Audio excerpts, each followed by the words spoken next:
What we love about our Tuesdays up in here is we get to have a wonderful conversation with Kendra Von Esh of the Von Eshes of Tennessee each and every Tuesday. It's a little something we call Find Something More with God. Good morning to you, Kendra. Hey, Kendra. Good morning, gentlemen. How are you doing? Doing good. fabulously You guys well. sound good. Yeah, feeling a little down, feeling just a little slow right now, but we're going to pick up the pace.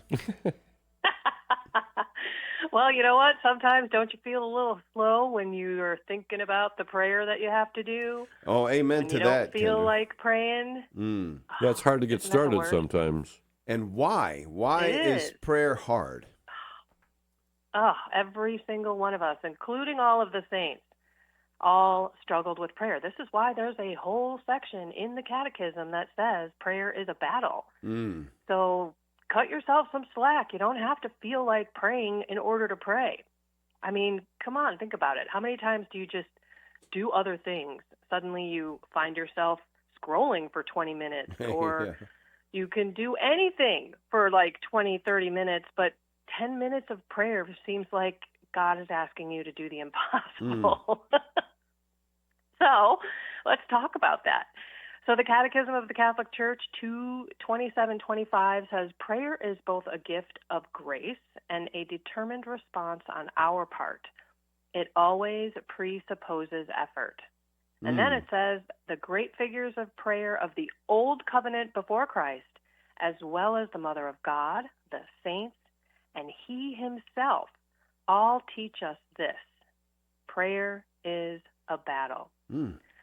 So I love that the Church acknowledges this. I mean, sometimes we really beat ourselves up because we have this image that holy people wake up every morning excited to pray.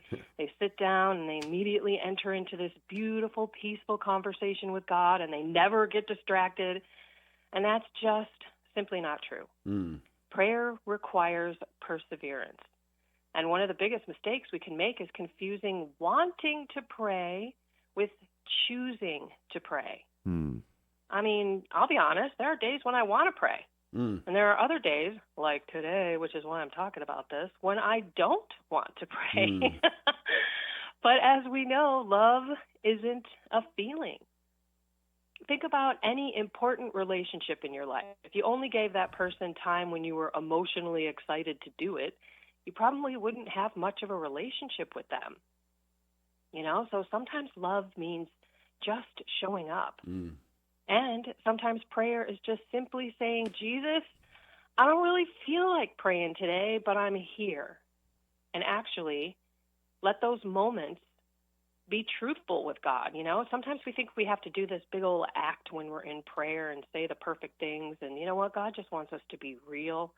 So we're here, not because of the way that we feel, but because we love you.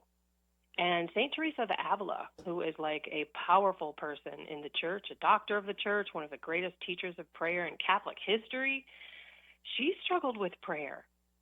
She struggled with distractions and I like that word. attachments. That's a new word. I think we ought to use that one, especially when we're talking about prayer. There was even a period of time when she abandoned mental prayer altogether because she felt unworthy. I mean, is that not the devil at work there or what? So she eventually realized that staying away from prayer was exactly the wrong thing to do. She became absolutely convinced that one of the secrets of prayer was perseverance, determined determination. So let's do that when we're thinking about prayer, that just showing up even though we don't want to, and just being there to love God. I love it. I love it. And, you know, we give ourselves a prayer routine, which is good, but then it becomes more like rote. So you kind of have to balance that a little bit too, huh? Amen. Amen. And, you know, just make the commitment.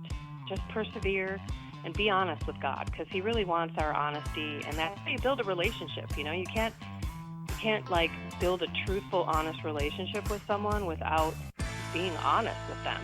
Amen. Thank you, Kendra. God bless you guys. You too.